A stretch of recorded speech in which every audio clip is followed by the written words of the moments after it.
Hello again. We are here live at the APMAs backstage before the event starts. As you can see behind us, we got the Rock Hall right here. The amazing setup stage is to our back, sort of. You can't really see it yet, but you'll get to see it tomorrow. And we're here with 2/5 of Ocala, Florida's favorite sons, I would assume at this point, right? Who knows? All right. A day to remember, ladies and gentlemen, a day to remember. I almost said Jason, Jeremy. It's cool. And we just talked about this. And Alex Shelnut, who's not here, but his last name is spelled SHELNUTT.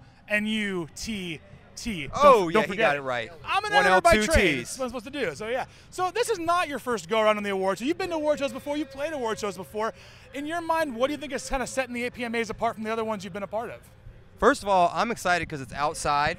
It's going to give it a really actual concert vibe instead of like a stuffy award show, which I think is cool. Right, yeah, people are usually sitting at award show. This is going to be more interactive, and it's a lot of bands that we know. The other ones that we played, we didn't know a ton of people. Right. This is our world, so we're happy to be here. Who are you really excited to see tomorrow, besides yourselves, obviously? Who do you want to see take the stage the most?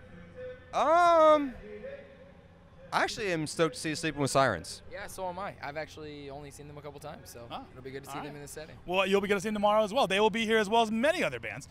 You're up for a few awards too. This is not your. You're not just performing. You're also nominated for a number of awards. Very nice. You know, everyone says, "Oh, it's nice just to be nominated," you know. But let's be honest. If you lose tomorrow, are you going to storm off and jump in the lake and just start swimming toward Canada? No, man. No, not a good swimmer. Well, I'm a decent swimmer. All right. Decent swimmer, but I'll probably stay here.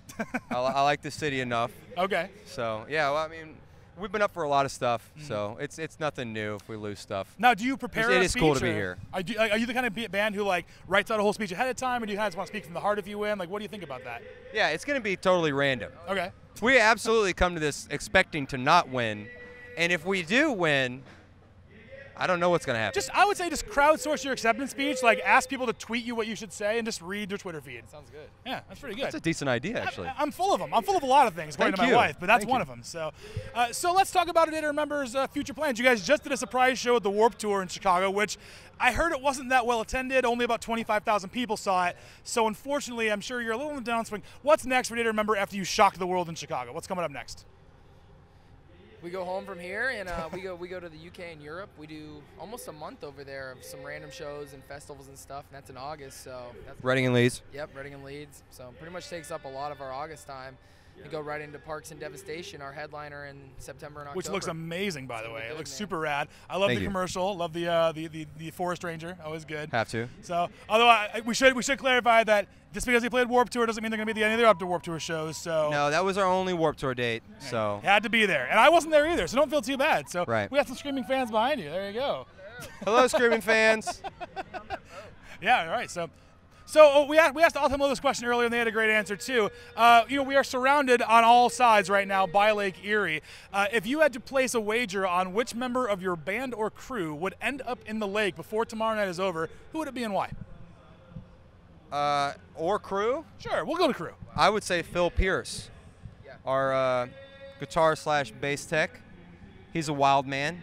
Coming in close second would be our monitor guy, Charlie Bybee.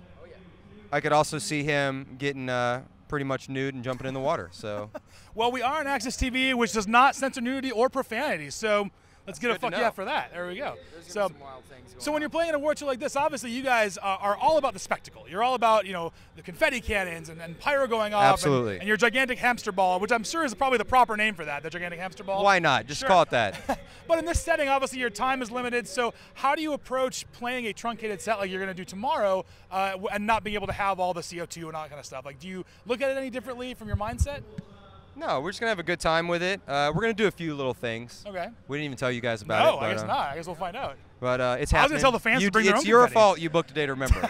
So Noted. I will pay the cleaning bill later. It'll come out of my paycheck, which is full of zeros at this point. So. Right. It won't be that messy, Only so zeros, don't worry actually. about it. So, all right, well, gentlemen, thank you so much for your time. Again, Day to Remember here at the APMA's pre-show, doing soundcheck right now. Tomorrow, July 21st, 8 p.m., live on AXS TV. You will see A Day to Remember plus a whole bunch of other bands, and there's still tickets available if you want to get yourself to Cleveland. So if you're in Canada, swim across the lake. It's not that far.